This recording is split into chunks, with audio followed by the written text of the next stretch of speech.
Good morning, peeps. It is Wednesday, February 3rd. This is My Left Ear. Welcome. I am Carrie Freeman, the writer, producer, director of My Left Ear. It is a pretty much a liberal, it's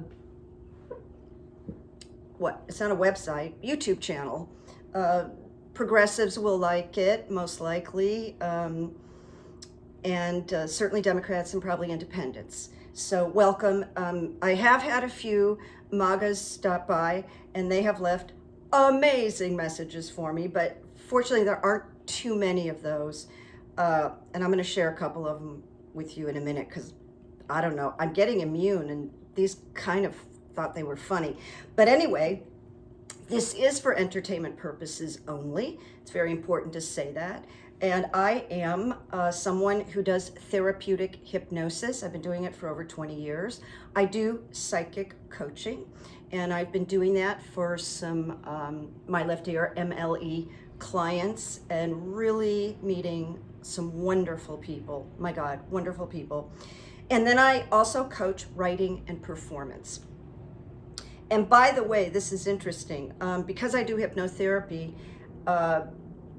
and we're in the middle of COVID, there's a little bit of a phenomenon going on, which is people reaching out for weight loss.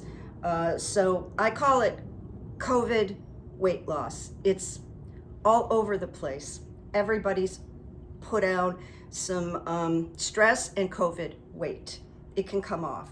In fact, the burden can be released now because we have new administration. So always thank you for the subscriptions. I'm getting close to 4,000. I started this on October 3rd. So tell your friends about it who you think might like it. I'd love to get it up to 4,000.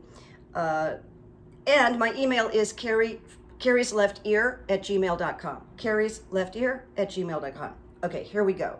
I just need to share these bots with you, because like I said, I'm really lucky so far. I really haven't gotten too many.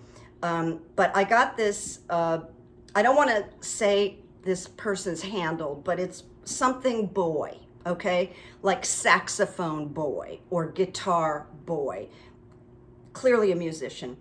And he wrote me and said, you need to listen to Frank Zappa's song, Cosmic Debris, because that's how I feel about your channel. So yeah, I went and listened to Frank Zappa. I thought it was hilarious. I wrote the guy back and said, you're welcome. I mean, that's it. And, I deleted him. And then I got one that was a rant that was in all caps, like Trump used to do when he belonged to Twitter. And it went on, told me how much hate is, I'm full of hate. And I'm going to be shocked when Trump ends up back in office. And he called me a pig. So I know your mouths are probably dropping right now. I don't know why. I just didn't take it personally, and I deleted him. So on to the politics. I think about 2 years ago, I started writing a tweet that whoever the next president was going to be, they needed to assign someone called a restoration czar. And that person would come in and restore and restore and reverse all the horrible policies, like it's okay to shoot cub bears, that kind of stuff, and trophy hunt and all that. And so it popped into my head the other day, Biden is the restoration czar. He didn't need to hire anybody or appoint anybody. He's the guy, and he's restoring and reversing and restoring and reversing. And it's wonderful. And a couple of things just have come to me this week. And I said this a long time ago, but now that he's president, I think it really begs to be repeated. Joe Biden is sort of like our president. Well, he isn't sort of, he's our president, but he's also like a pastor. So we've got president and a pastor. Then I had another inspiration. And this happened when it came out yesterday that although Joe Biden met with 10 Republicans in the Oval Office for 2 hours with Kamala Harris, and I guess they had a very civilized, polite conversation, and The dial didn't move.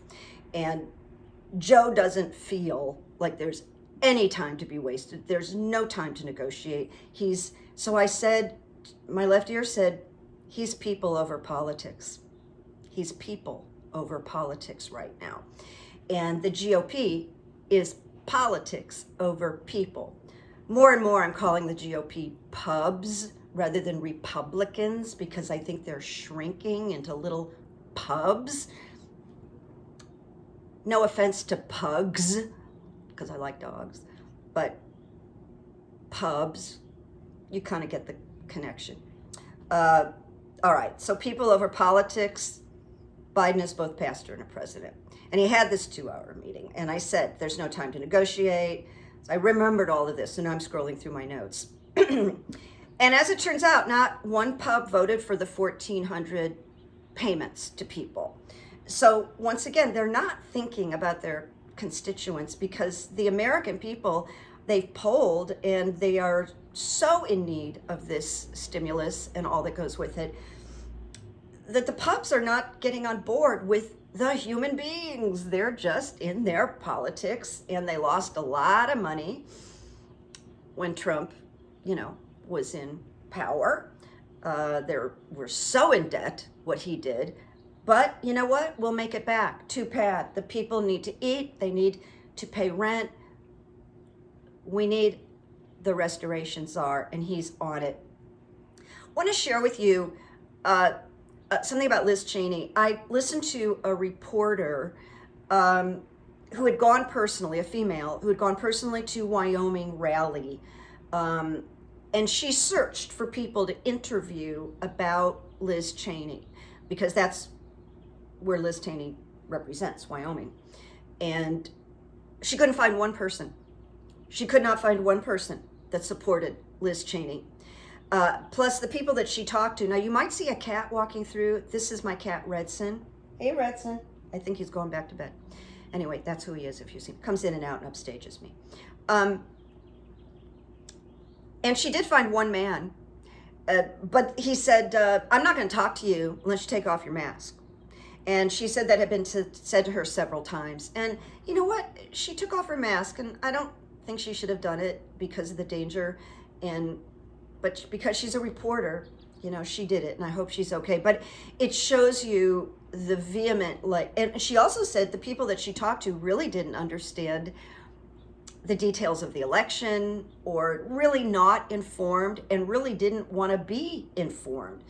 So we forget that there is this dumbing down of America, and I believe, and so does Andy Borowitz from the New Yorker magazine, that there is this terrible problem with education, and we are seeing some of it now. And then we'll throw in a tincture of the evangelical movement. It's not one thing, but I just had to say that. Listen, Marjorie Trader Greene, whom I call Marge, because I like to minimize people. Margie. She's Margie. She's like Marge Simpson, okay? Then that turns her into this. I'm planting that imagery because she's a dangerous cartoon character. But what came to my left ear is that Marge is basically Donald Trump, in a skirt.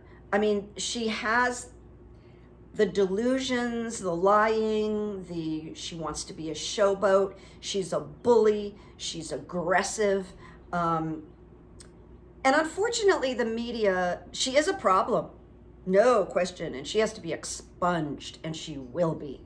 Maybe not for 5 or 6 months, but we'll see the end of Marge in Congress.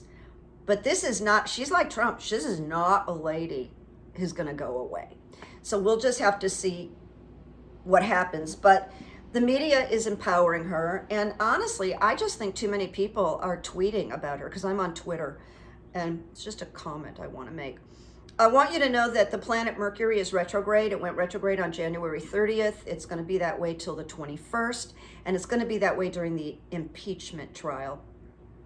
And I want to revisit this outcome of, it's really a conviction trial, because he has been impeached by Congress. So this is about conviction and stripping him of any ability to run again. But what is bizarre, what is aberrant, that's the word, aberrant, I think I just sounded like Jesse Dolomar, is that the jurors are part of the seditionists. There's some seditionists on the jury, and there's some victims. And so it cannot be fair. The Democrats are going to present, I'm predicting, an amazing prosecution. And that has to be for the history books. There has to be a precedence that this was fought with all the evidence. So there is a purpose for this. This is not, you know, and I have to share with you, saw James Corden, a clip from James Corden. He was great. He said last night, he said, so I don't know if I can do James Corden, but he said, so it's kind of like this. I'm driving along and I get stopped by a cop for speeding. And I say, well, officer, I'm not speeding now. I was speeding, but I'm not speeding now. So everybody laughed. And that's about the people who say, well, he's not president anymore. This is unconstitutional. But he was impeached while he was a president. Now, the thing with Mercury retrograde, and I'm not an astrologer, but I do believe in Mercury retrograde and I do follow some rules. Anything that's begun, any like business thing or possible negotiation or contract, if it began before the start of Mercury retrograde, one can move on it during a Mercury. So you can sign that contract, but you can't do anything new. You're not supposed to set up anything don't buy the car, don't sign the insurance papers, don't submit your articles to magazines during this time unless you did it before, and then you can follow up. So we just kind of keep a low profile. One good thing that happens is the past, it's really possible to hear from people from the past. In fact, I do all the time. Every Mercury retrograde, I hear from friends, I hear from past clients. I did a few weeks ago. I even channeled a celebrity that I worked with and got very close with when I first moved out here. I'll name drop. I worked with Walter Matthau and Jack Lemmon for 3 months when I graduated college and I moved out here, and I loved them and they were wonderful, and that's a whole other video to share with you. However, I really got kind of close with Walter Matthau. I thought he was the most wonderful man I'd ever met. They all had won Oscars, and Maureen Stapleton was part of this play that was at the Mark Taper Forum. So I was with them for 3 months, and it was the most glorious time for someone that just got out of college and was a theater major. And they almost treated me like they adopted me. So after that was over, I saw Walter Matthau. I was standing in line at a commissary at a studio, and somebody said, oh my God, there's Walter Matthau, and you could see through the glass doors. But he walked into the lobby, and it was 6 years, and he walked right over to me and stuck out his hand. And because he is and was a very down-to-earth person, you were really comfortable around him. I said, I can't believe you remember me. And this is what he said. I know we worked together, but I can't remember what it was. How honest was that? And I said, it was Juno. And he went, that's right, because you remind me of my first girlfriend. So people just were blown away that I was standing there talking to him. Well, anyway, I was on Facebook 4 days ago, right after Mercury turned direct, and someone had posted this huge black and white picture of Walter Matthau from a movie, and it was a kind of a political thing that they were saying about fake news. So I just wrote, one of my favorite people on the planet, I got to spend 3 months with him. And someone wrote me back and said, well, what was it? Was it a movie? And I said, no, it was a play. And they found all this archival pictures that brought back this flood of memories. And I went, oh, Walter's saying hello. Isn't that crazy? Made me feel so good. All right, so be prepared to hear from old relationships and clients. Steve Schmidt, the other day, he pointed out that the Tea Party didn't last.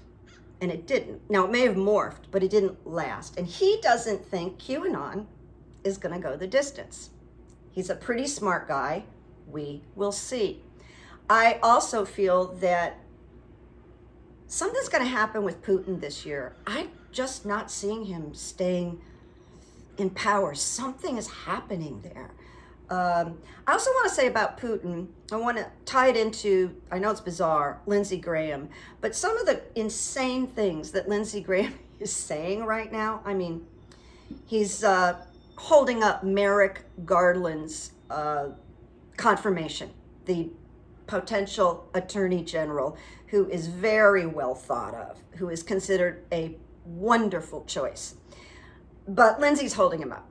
And my left ear says that Lindsey takes direct instruction from Trump and Putin. And some of the insane things where he flip-flops like a red snapper on cement, is him just getting these instructions. And why? Because I believe they have very horrible compromise on him. One more thing about the impeachment. I will tell you that when I started plugging into my left ear about this impeachment trial now, my left ear kept saying more information is coming, and it just kept coming down. And one of the most recent ones is this incredible detail by AOC about rushing into Katie Porter's office, putting on gym shoes and thinking her life was over, that they were coming to kill her. She is very effective describing her terror. And I just want to say that my left ear has real doubts whether these jerks, most of them, are going to acquit. And they should. It sets an unbelievable precedence. Many of them are attorneys. They know about precedent. We'll see if there isn't a miracle, but my runes is what I want. This is the point of it. The runes, which I threw twice, really indicate the possibility of them convicting him. So I've got two things going on, and I apologize. I'm confused also. But like I said before, this impeachment trial is necessary for precedent to show this defense, not the defense, the prosecution. There really isn't a defense. For history, for the history books, the people, the players, the wrongdoers, as Bush would say. But the real stuff that I think you want to see, are his arrest, indictments. They're coming. Donald Trump is in incredible trouble. So you'll look back, you'll say, well, it's too bad about the impeachment trial, but this guy's going down as a felon, a money launderer, all kinds of things. So don't fret and don't put all your runes and marbles in this impeachment trial. We just keep going. History repeats itself. And I think I've backed off on watching readers that I love, and I love some readers out there. You know who you are, some of you, because we agree on a lot of things. And we will bring up a lot of material that's similar, and it gets in my head and it messes with me. And then I get worried that I don't have anything fresh to say and unique to say. So I have to work through that. But I do know that we say everything differently. We all have a different energy and personality. I do want to. So I'm just sharing with you. All right, here we go with the quotes. I have a quote on the subject of hate, and it's by James Baldwin. And it is, I imagine one of the reasons people cling to their hate so stubbornly is because they sense once hate is gone, they will be forced to deal with pain. And I tell you what, as a therapist, that's really true of anger. We all know that underneath the anger is terrible hurt. So I'll repeat James Baldwin. I imagine one of the reasons people cling to their hate so stubbornly is because they sense once hate is gone, they will be forced to deal with pain. Yeah. And the next one, actually, I'm keeping it uniform, and I'll tell you who wrote it after I do the quote. Maybe a few of you will recognize it. So this woman said, you don't have to say anything to haters. You don't have to acknowledge them at all.